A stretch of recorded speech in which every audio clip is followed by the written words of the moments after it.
Salut Sophie. Salut Florian. Et bonjour à tous, bonjour à toutes, bienvenue dans ce nouvel épisode du Courrier de la Cerne. Aujourd'hui on vous parle de colibris qui ne sont pas des colibris et d'une classification des oiseaux, mais c'est toujours un peu compliqué. Allez, c'est parti pour le générique et on se lance juste après.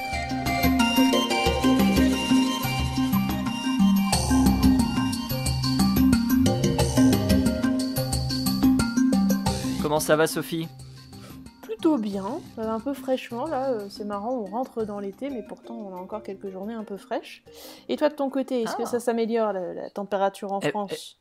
Eh ben écoute, l'automne est arrivé, enfin, avec des températures enfin normales de saison, quoique peut-être encore un petit peu positives. Ah ouais ? Enfin au-dessus en tout cas des moyennes. Mais ce matin il y a gelé par exemple. Donc, d'accord. On rentre progressivement dans l'automne. Tout n'est pas perdu. Non, loin de là. Mais Sophie, on parle de température froide et tout, mais tu vas nous apporter du soleil dans cet épisode, puisque tu vas nous parler des sunbirds, c'est ça ? Exactement, des petits sunbirds, et de la relation un peu particulière qu'ils ont avec certaines plantes, parce que ici, on a des oiseaux. Je vous expliquerai tout ça après, parce qu'on va pas gâcher la surprise non plus, hein, quand même. Et pour commencer, parlons un peu des sunbirds. Alors, bon, tu me disais tout à l'heure qu'en français, c'est vrai, on appelle ça des swimangas, qui est coup le terme malgache pour sunbird. Et je ne le savais pas d'ailleurs. Moi après je les ai toujours appelés par leur genre. Alors il y a plein de genres différents, il y a plein d'espèces différentes dans ces genres-là, et c'est une famille d'oiseaux qui sont originaires principalement ici d'Afrique, et qui font partie de la famille qui s'appelle Nectarinidae. Alors c'est une famille qui fait partie du grand groupe des passereaux, des passéroïdes et des passeriformes, que vous connaissez certainement très bien, parce que le moineau domestique notamment fait partie des passeriformes. C'est un groupe d'oiseaux qui est extrêmement diversifié.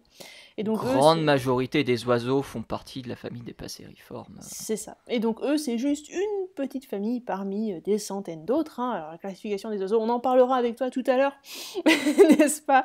C'est un peu un bazar. Mais on en parlera surtout avec toi tout à l'heure, parce que c'est toi la spécialiste ici de la classification. Oh, pas tant que ça, mais on verra. Il y a quand même pas mal de choses, et on se tape un peu dessus à ce niveau-là, donc on va en discuter. C'est globalement ce que je vais dire. Je suis désolée d'avoir gâché la surprise, du coup. Non, écoute. Pas de soucis. Voilà, ça, eux, c'est des Nectarinidae. Et ils sont très intéressants parce qu'ils ont une forme que vous connaissez certainement très bien si vous regardez un sunbird ou un swimanga. Vous verrez finalement c'est un petit oiseau, c'est pas bien gros, et ça a un long bec assez recourbé qui vous fait très fortement penser à un colibri. Sauf que, c'est pas un colibri. Les colibris, ça appartient à une famille qui est totalement différente, et en fait, les colibris, ce serait plus proche de tout ce qui est hirondelles, martinets, etc., que des sunbirds. Pas du tout. Voilà, ça fait partie des apodiformes. Intéressant. Ouais. Donc les colibris, c'est, selon certaines classifications en tout cas, ça fait partie des apodiformes, donc proches... selon certaines classifications. Comme d'habitude, après, le problème de la classification, c'est que vous savez plus ou moins à l'intérieur des groupes les plus petits, à l'intérieur des familles, comment ça se passe, parce que généralement les genres sont assez proches, donc c'est plutôt simple de les mettre ensemble, de dire ok, celui-là il est apparenté à celui-là, c'est des oiseaux qui se ressemblent pas mal. Bon, à part quelques exceptions, généralement au niveau de la famille, ça va, on se débrouille plutôt pas mal, donc ça c'est plutôt bien admis. Mais après, quand on part sur les niveaux supérieurs pour savoir quelle famille est reliée à laquelle, vu qu'ils sont tous tellement différents, c'est très difficile d'arriver à comprendre d'où ça vient, comment ça a évolué, etc. Mais bon, on en parlera tout à l'heure si tu veux, mais en tout cas, pour ça, faut savoir que même si ça ressemble beaucoup à un colibri, en étant légèrement plus gros qu'un colibri, c'est pas aussi petit que ça non plus, et c'est pas du tout un colibri, c'est un sunbird, c'est quelque chose qui est totalement différent, qui est pas du tout de la même famille, mais qui a évolué de manière assez convergente, finalement, pour avoir une forme qui ressemble beaucoup à celle d'un colibri, tout en étant plus. Alors, à quoi ça sert ce long bec recourbé comme ça ? Comme pour les colibris, les sunbirds, comme le nom de la famille l'indique, les Nectarinidae, eh ben, c'est des oiseaux qui vont se nourrir de nectar. Donc le long bec comme ça recourbé, ça leur sert à plonger dans les plantes, enfin dans les fleurs qui leur fournissent le nectar en question, et ben, à boire le nectar, et ils se nourrissent principalement de ça.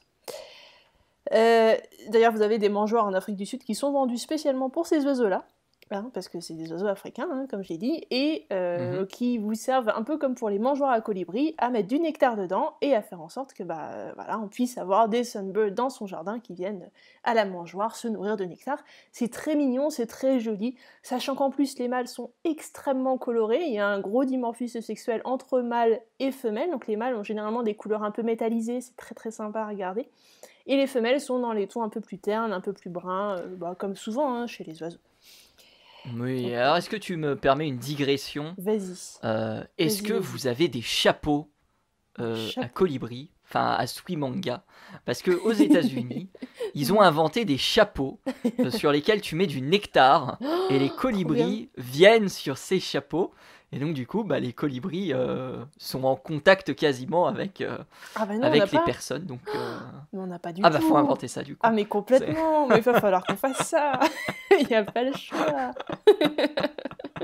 Ah ouais mais non, mais complètement. Ouais, ça va être trop bien ça. Bref. C'est incroyable.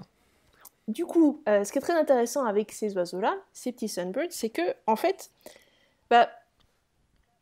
certaines plantes d'Afrique du Sud et ces oiseaux-là ont un peu coévolué d'une certaine manière, parce que ces oiseaux viennent chercher le nectar dans les fleurs, et en même temps, les fleurs qui vont les attirer avec le nectar, en fait, vont les utiliser à leur tour pour les polliniser. Alors ces oiseaux vont servir de pollinisateurs pour certaines espèces de plantes, qui se retrouvent notamment en Afrique du Sud, que vous avez peut-être vu d'ailleurs en Europe, parce que c'est des plantes qui sont cultivées en jardinerie, et qui se trouvent notamment dans le sud de la France, parce que c'est pas des choses qui survivent au climat très froid non plus, hein. Faut se rendre compte que l'Afrique du Sud, il y a quand même un climat qui est assez chaud, hein.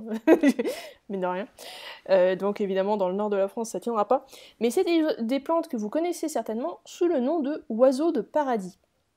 Alors, non, je sais pas si ça vous dit quelque chose. Mais tout se recoupe, c'est incroyable. Tu as vu. C'est incroyable. Et donc ces plantes qui s'appellent donc des oiseaux de paradis, c'est les plantes qui ont un peu des feuilles de palmier. C'est une petite, ça a un peu la taille d'un arbuste avec des sortes de feuilles de palmier. Ça fait partie d'une famille de palmiers d'ailleurs, hein. Les autres espèces dans la même famille vont être des palmiers taille arborescente cette fois-là, hein. Ces petites espèces-là dont on parle, les Strelitzia. Ce sont des petites plantes qui sont pas très très hautes, ça fait la taille d'un buisson. Et nous avons 5 espèces dans le genre Strelitzia. Toutes ces 5-là sont pollinisées par les sunbirds. Alors c'est très très joli parce que bon, le nom oiseau de paradis, ça vient du fait que la plante elle est super colorée en fait, ça a des pétales qui sont fantastiques. Ça vient notamment des oiseaux de paradis, hein, que vous connaissez certainement, qui ont un plumage assez extravagant pour certaines espèces, et c'est pour ça que ce nom leur a été donné. Voilà. Donc c'est très joli, c'est une plante qui est donc à l'état sauvage en Afrique du Sud notamment endémique pour certaines espèces d'Afrique du Sud. En France, vous la trouvez en jardinerie, mais évidemment, elle ne sera pas pollinisée par les espèces françaises. Donc si jamais vous voulez la reproduire, il va falloir le faire vous-même, parce qu'il n'y a pas d'autre chose qui peuvent les polliniser. Et vous verrez donc sur la forme de la plante, la partie qui va contenir le nectar et qui va notamment avoir les étamines et le pistil va être particulièrement adaptée à la forme du bec de l'oiseau, qui va donc venir plonger son bec recourbé dans la poche à nectar pour venir récupérer le nectar et en même temps récupérer du pollen sur les petites vibrisses qui vont être autour de son bec et le transporter sur la plante à côté, sur la fleur d'à côté. Voilà. Donc ça, c'est... Est-ce que par hasard, on sait si les Swi-Manga comptent ? Parce qu'il y avait une étude qui avait été réalisée, on la retrouve d'ailleurs dans le fabuleux livre L'étonnante intelligence des oiseaux de Nathan Emery, que je vous recommande d'acheter, qui est vraiment extraordinaire. Et une des études disait que les colibris donc pollinisaient une fleur, récupéraient le nectar d'une fleur, et revenaient une demi-heure plus tard parce qu'ils savaient justement que la plante s'était rechargée en nectar. Est-ce qu'on a des études similaires sur le Swi-Manga ? Alors, je suis pas sûre parce que je n'ai pas vu d'études comme ça passer sur le suimanga, donc pas à ma connaissance. Mais il est Mhm. possible que ce soit tout à fait possible parce que la quantité de nectar produite par ces plantes-là est quand même assez importante, hein. Ces oiseaux sont un peu plus gros que des colibris, donc faut bien prendre en compte le fait que pour les soutenir, eux, de manière énergétique, hein, ils ont besoin de pas mal de nectar, hein, ils en ont besoin de pas mal. Donc ils vont visiter beaucoup de fleurs dans une journée et ils vont pouvoir polliniser beaucoup de trucs. Donc j'imagine que la plante va produire beaucoup de nectar aussi, de la même manière pour attirer le maximum d'oiseaux possible, mais je sais pas à quelle vitesse elle la produit et si toutes les demi-heures c'est peut-être pas un peu rapide, je sais pas. Il faudrait regarder. On, on est Mais sur c'est... un.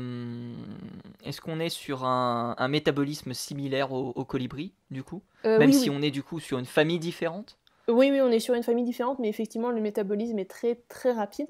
D'ailleurs, ça se voit aussi dans la vitesse de l'oiseau. C'est un oiseau qui est extrêmement vif, qui va devoir consommer du nectar toute la journée, de toute façon, hein, parce que c'est quelque chose c'est un oiseau qui est très énergivore, à mon avis, et qui vraiment volette beaucoup. Il est très actif toute la journée. Donc, à mon avis, il y a des besoins énergétiques qui sont très importants, comme le colibri. Hmm. Voilà. Bon, après, il n'a pas le Eh même battement ben. d'aile que le colibri, donc j'imagine qu'il y a peut-être un peu moins de... Il fait pas du surplace. Vous connaissez le fameux battement d'aile du colibri qui est extrêmement rapide aussi, hein. C'est un oiseau qui est encore plus petit. Mais c'est pas exactement le même type de vol, donc peut-être que la dépense énergétique est moindre, mais on est quand même Hmm. sur une évolution très convergente, donc vraiment sur le même type d'animal, avec plus ou moins le même comportement, donc à mon avis, on est très proche.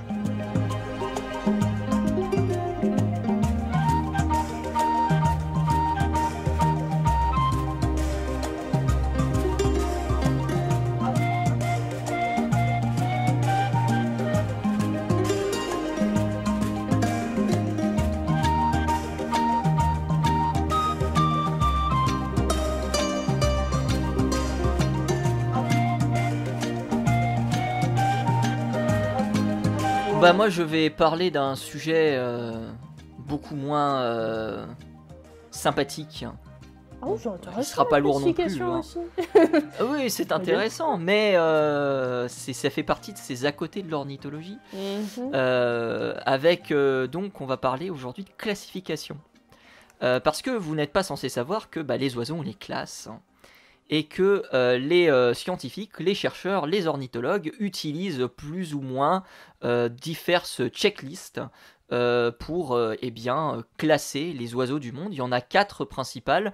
Il y a la Howard and Moore, hein, qui existe. Il y a la Clemens checklist que personnellement j'utilise parce qu'elle est mise à jour très régulièrement, tous les ans à peu près. Et Mhm. puis c'est, je crois, la classification la plus utilisée. Tu m'arrêteras si je dis des bêtises. Mhm. On a la BirdLife International checklist également. Oui. Et là, je ne savais pas que BirdLife avait sa propre checklist. Je l'ai appris dans cette étude. Et on a également la communauté ornithologique internationale qui a sa checklist.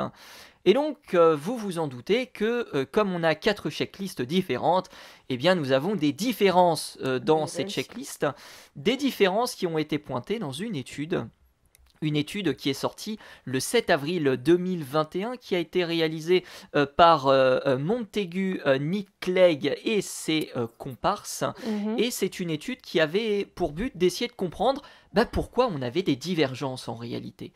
Alors, première chose à dire, on est sur du 90% d'accord entre les 4 classifications, 89,5% selon l'étude, et selon un article sur Avian Hybrids que je vous invite à aller checker si vous aimez tout ce qui est en rapport avec l'hybridation dans le monde des oiseaux. C'est vraiment un blog extrêmement fourni en informations.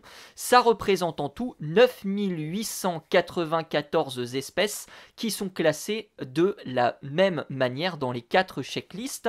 Néanmoins, le nombre d'espèces en lui-même est différent selon les checklists, et il y a une comparaison, la comparaison complète de toutes les checklists élève à 11 389 espèces, le nombre d'espèces justement présentes dans ces quatre listes. Mhm.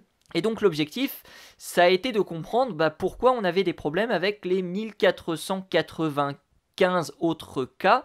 Et l'objectif, c'était de savoir s'il y avait des divergences en fonction de la géographie des lieux ou en fonction de certaines espèces. Ils ont découvert, première chose, que certains cas étaient problématiques, tout simplement parce que c'était deux nouvelles espèces qui avaient été découvertes. Et donc, forcément, il y avait des désaccords qui étaient mis en place. Il y avait aussi de nouvelles modifications dans la classification qui étaient opérées. On peut prendre par exemple, alors j'ai pas spécialement d'exemple en tête pour être honnête, mais on peut imaginer qu'un oiseau qui fait partie d'une famille change de famille et toutes les checklists ne se mettent pas à jour, et donc on se retrouve avec un oiseau qui est classé différemment selon les checklists. Ça peut être le cas.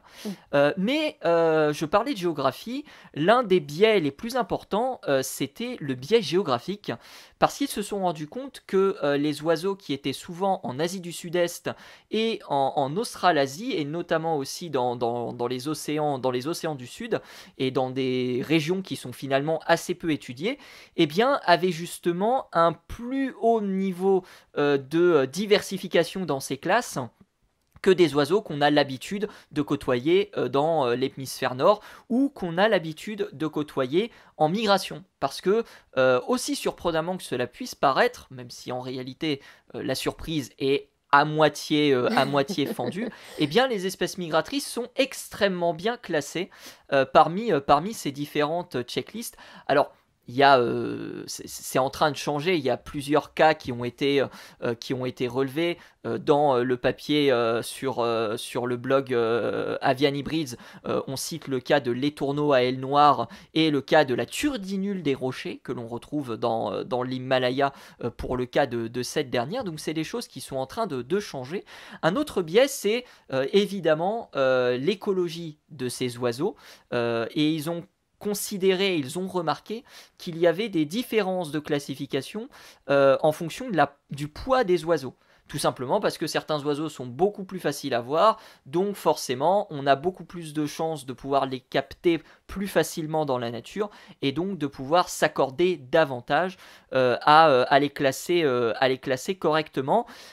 Ça s'explique aussi par le fait que plus l'oiseau est gros, c'est dit dans le papier, plus ces derniers vont avoir tendance à avoir une grande espérance de vie, et donc finalement on va pouvoir se retrouver avec plusieurs individus qui ont été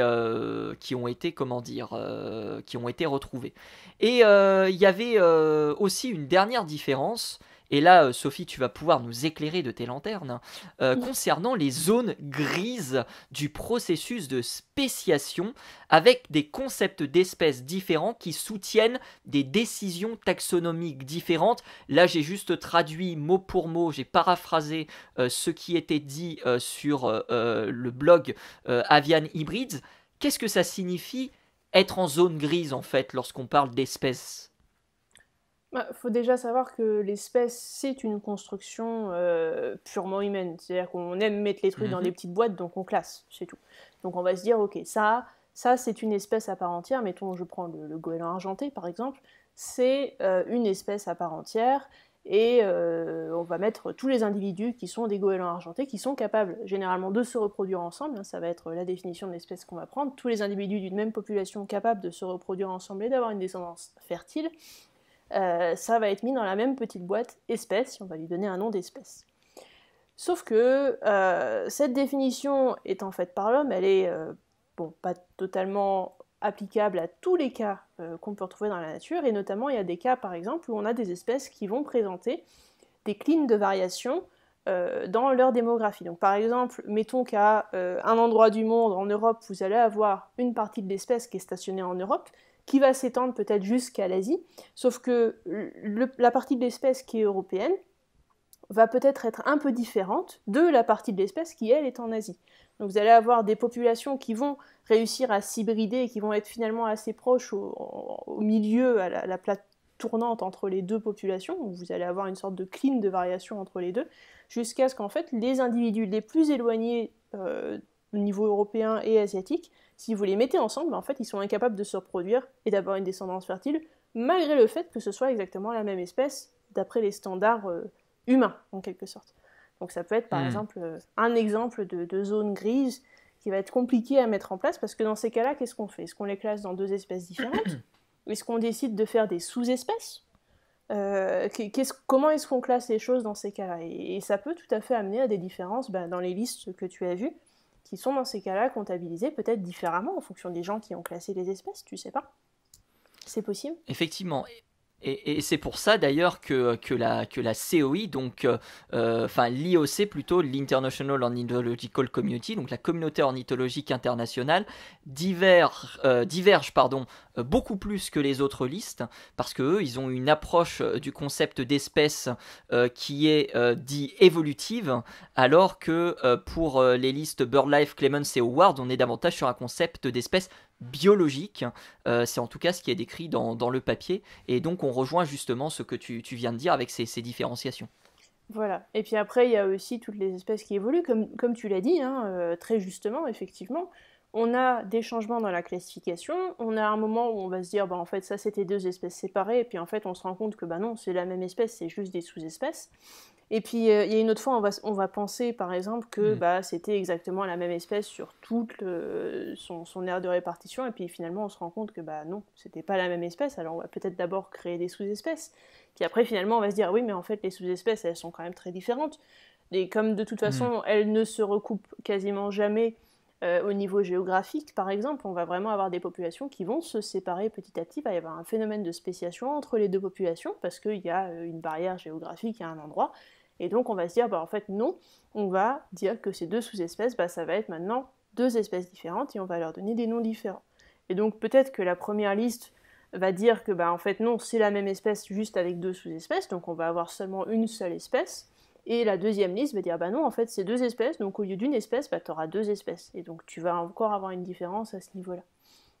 Parce qu'il faut aussi noter que c'est compliqué de définir une espèce. Là, la définition que j'ai donnée tout à l'heure, c'est tous les individus d'une même population qui sont capables de se reproduire et d'avoir une descendance fertile. Oui, sauf qu'il y a quelques différences aussi. Par exemple, comment est-ce que tu prends en compte l'aire géographique, sachant que, par exemple, 2 populations peuvent peut-être être très semblables génétiquement parlant, peut-être appartenir à la même espèce, mais ne se croisent jamais, parce que tout simplement, elles sont séparées physiquement par une montagne, par une rivière, en fonction des espèces, il y en a qui ne peuvent pas traverser certaines zones géographiques, tout simplement, et donc elles ne se rencontrent physiquement jamais, donc physiquement, elles ne se reproduisent pas, même si, en captivité, vous êtes tout à fait capable de les reproduire et d'avoir une descendance avec. C'est des choses aussi à considérer dans la définition d'espèce. Comment on définit notre espèce, sur quelle définition on se base pour construire notre liste d'espèces. Donc il y a pas mal de débats autour de ça. Et justement, parlant de débat, est-ce que ce serait possible d'avoir une liste, une seule parce que le problème, il est peut-être là, c'est qu'on a 4 listes. Est-ce que ce serait pas mieux d'avoir qu'une seule liste où tout le monde soit d'accord? Et si oui, est-ce que c'est possible que tout le monde soit d'accord? Parce que c'est toujours ça le problème de la science. Non, alors donc désolé de briser les espoirs là tout de suite, mais à mon avis personne ne sera toujours tout à fait d'accord, parce que il y a toujours quelqu'un qui va revenir derrière et dire ouais mais non, j'ai fait des analyses génétiques et en fait ça marche pas, sauf que les autres derrière ils préféraient la classification précédente, donc ils vont dire ouais mais non, en fait on change pas parce que c'est plus simple avec la nôtre, et puis j'ai pas envie d'en changer parce que moi ça fait 30 ans que j'utilise cette classification et il est hors de question que je la change. Enfin bref, il y a toujours des petites choses qui vont se mettre en place et qui vont dire non, moi j'ai décidé de coller plus à cette classification là, toi t'as décidé de prendre l'autre, bon écoute voilà. On a généralement une sorte de consensus scientifique qui va dire ok, dans l'état actuel des choses, on est plus ou moins d'accord que cette classification-là, c'est plus ou moins celle qui représente l'état des connaissances actuelles. Ok.